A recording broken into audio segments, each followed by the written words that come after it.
जय श्री कृष्ण मित्रों, आप सभी का बहुत बहुत स्वागत है आपके अपने ही चैनल एस्ट्रो गुरुजी में। मित्रों, यदि आपने अभी तक हमारे चैनल को सब्सक्राइब यदि नहीं किया हो तो अभी सब्सक्राइब कर लें और बेल आइकन को अवश्य दबाएं, जिससे हमारे अगले आने वाले नए वीडियो की नोटिफिकेशन सबसे पहले आपके पास पहुंचे। आप नित्य नई नई ज्ञानवर्धक जानकारियां व नित्य का राशिफल हमारे चैनल से प्राप्त करते रहें। तो मित्रों, आज आपको हम बताने जा रहे हैं, यदि आप एकादशी का व्रत करते हैं तो आपको इन खास बातों का ध्यान अवश्य रखना चाहिए। एकादशी के दिन भूलकर भी ऐसे कार्य आपको नहीं करना चाहिए जिससे कि इस व्रत का फल आपको नहीं मिले। तो व्रतों में प्रमुख व्रत नवरात्रि, पूर्णिमा, अमावस्या तथा एकादशी के व्रत हैं। उनमें भी सबसे बड़ा व्रत एकादशी का माना जाता है। तो चंद्र ग्रह की स्थिति के कारण व्यक्ति की मानसिक और शारीरिक स्थिति खराब व अच्छी रहती है। तो ऐसी दशा में एकादशी व्रत से चंद्रमा के हर खराब प्रभाव को रोका जा सकता है। यहाँ तक कि ग्रहों के असर को भी काफी हद तक कम किया जा सकता है, क्योंकि एकादशी का व्रत सीधा प्रभाव मन और शरीर दोनों पर पड़ता है। धन और आरोग्य की प्राप्ति होती है, हार्मोनल समस्या इससे ठीक होती है तथा मनोरोग भी इससे दूर होते हैं। परंतु एकादशी का लाभ तभी मिलता है जब इसके पूर्ण नियमों का पालन किया जाता है। तो इस बार एकादशी के दिन आप इन नियमों का यदि पालन करेंगे तो एकादशी के व्रत का आपको संपूर्ण फल प्राप्त होगा। तो एकादशी के दिन आपको किन किन नियमों का पालन करना चाहिए?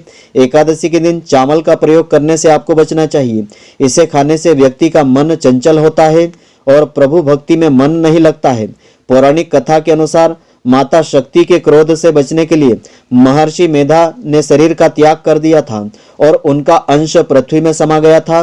चावल और जौ के रूप में महर्षि मेधा उत्पन्न हुए थे, इसीलिए चावल और जौ को जीव माना जाता है।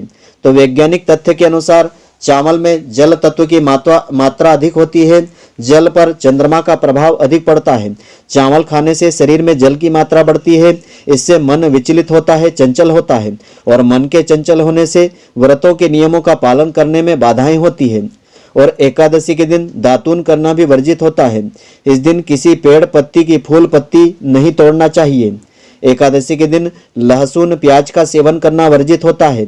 इसे गंध युक्त और मन में काम भाव बढ़ाने की क्षमता के कारण अशुद्ध माना गया है। और एकादशी के दिन उपवास करें या नहीं करें, लेकिन ब्रह्मचर्य का पालन आपको अवश्य करना चाहिए। इस दिन संयम रखना अति आवश्यक होता है। एकादशी को बिस्तर पर नहीं, जमीन पर सोना चाहिए। मांस और नशीली वस्तुओं का सेवन भूल से नहीं करना चाहिए। स्नान के बाद ही कुछ इस दिन आपको लेना चाहिए। एकादशी के दिन झूठ बिल्कुल नहीं बोलना चाहिए, इससे पाप लगता है। झूठ बोलने से मन दूषित हो जाता है और दूषित मन से पूजा नहीं होती है। एकादशी के दिन भूल करके आपको क्रोध भी नहीं करना चाहिए। और एकादशी के दिन पान खाना भी वर्जित माना गया है। पान खाने से मन में रजोगुण की प्रवृत्ति बढ़ती है, इसलिए एकादशी के दिन पान नहीं खा करके व्यक्ति को सात्विक आचार विचार रख करके प्रभु भक्ति में मन को लगाना चाहिए। और एकादशी का व्रत पूर्ण विधि विधान से यदि आप करते हैं तो उसका पूर्ण फल आपको मिलता है। तो एकादशी के व्रत की संपूर्ण विधि इस प्रकार से है। तो व्रत उपवास का महत्व हर ग्रंथ में दिया होता है। हर धर्म व्रत के लिए कोई आदेश देता है, क्योंकि इसका विधि विधान जो है आत्मा और मन की शुद्धि के लिए होता है। व्रत एवं उपवास करने से ज्ञान शक्ति में वृद्धि होती है, सद्विचारों की शक्ति प्राप्त होती है।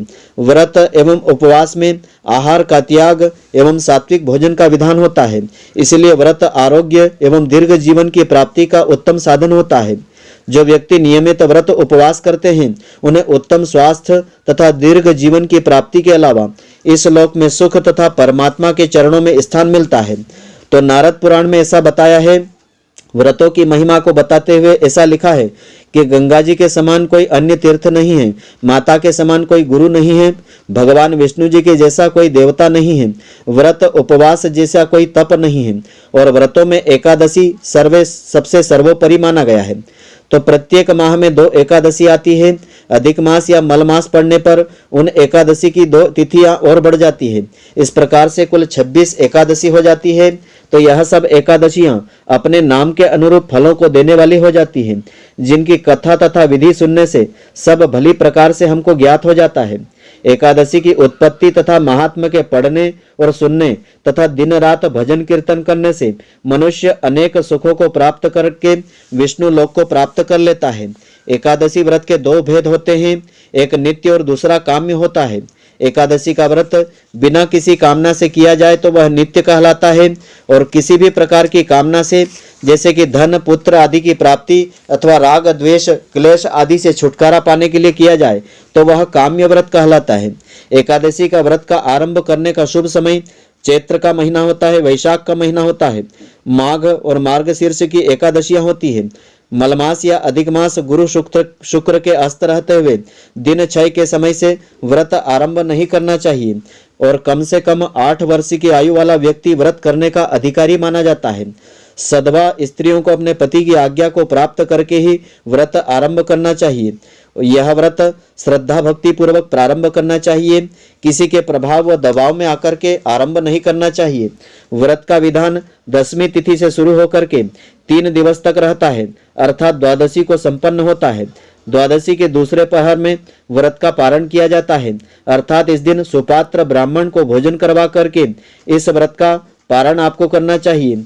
ब्राह्मण भोजन आप नहीं करवा सकते हैं तो किसी भी देव मंदिर में सीधा सामान भोजन के निमित्त भिजवाना चाहिए। यदि एकादशी का व्रत करना आप भूल जाएं तो द्वादशी को व्रत करके त्रयोदशी के दिन इसका पारण आप कर सकते हैं। तो व्रत के प्रथम दिवस अर्थात 10वीं के दिन 3 दिन तक द्वादशी तक गंध मांस तांबूल फूल सहवास यानी ब्रह्मचर्य का पालन आपको अवश्य करना चाहिए। इसमें उड़द मसूर चना चावल आदि और तेल शाक आदि का त्याग आपको करना चाहिए, और कांसे के पात्र में भूल करके भोजन नहीं करना चाहिए। झूठ बिल्कुल नहीं बोलना चाहिए। जुआ सट्टा आदि खोटे कर्मों से आपको दूरी बनाए रखना चाहिए। स्नान आदि नित्य कर्म से निवृत्त होकर के एकादशी व्रत का संकल्प आपको लेना चाहिए। श्रद्धा भक्ति के साथ श्री हरि का व्रत विधि विधान के साथ करना चाहिए।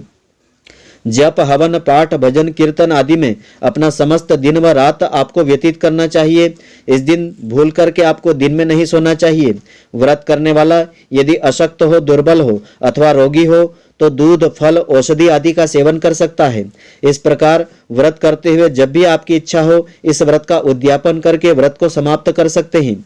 व्रत का उद्यापन किसी योग्य आचार्य के द्वारा आपको करवाना चाहिए। तो 26 ब्राह्मण दंपतियों को सात्विक भोजन इसमें करवाना चाहिए तथा अपने सगे संबंधियों परिवार तथा इष्ट मित्रों को भोजन करवा करके फिर स्वयं भोजन लेना चाहिए। दान दक्षिणा गौदान आदि आपको करना चाहिए। विधि पूर्वक योग्य आचार्य के द्वारा शास्त्र की विधि के अनुसार उद्यापन करवाने से एकादशी के व्रत की सिद्धि प्राप्त होती है। और एकादशी व्रत में शाकाहार के नियम इस प्रकार से है। एकादशी के दिन सागार का विशेष विधान होता है।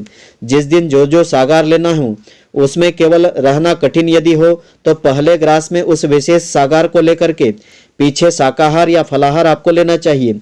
तो उत्पन्ना तिथि को गुड़ लिया जाता है और बादाम लिया जाता है। मोक्षदा एकादशी को बिल्व पत्र और सफला एकादशी को तिल और गुड़ लेना चाहिए। पुत्रदा को गौ दुग्ध गाय का दूध और षटतिला एकादशी को तिल की गजक की पट्टी लेना चाहिए।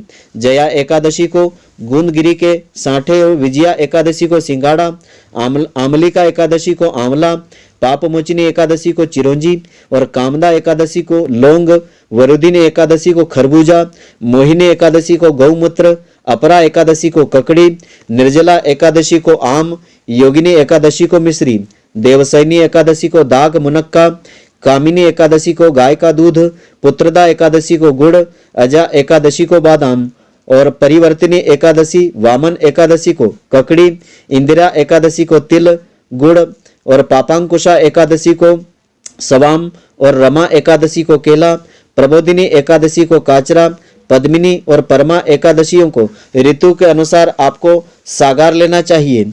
तो एकादशी का व्रत आप पूर्ण श्रद्धा भक्ति भाव से नियम पूर्वक करते हैं तो एकादशी के व्रत का संपूर्ण फल प्राप्त होता है। एकादशी की तिथि के दिन आप भगवान विष्णु जी की श्रद्धा पूर्वक पूजन अर्चन करें। पूजन अर्चन करने के पश्चात विष्णु सहस्त्र नाम या विष्णु जी के नाम मंत्रों का जाप आपको अवश्य करना चाहिए।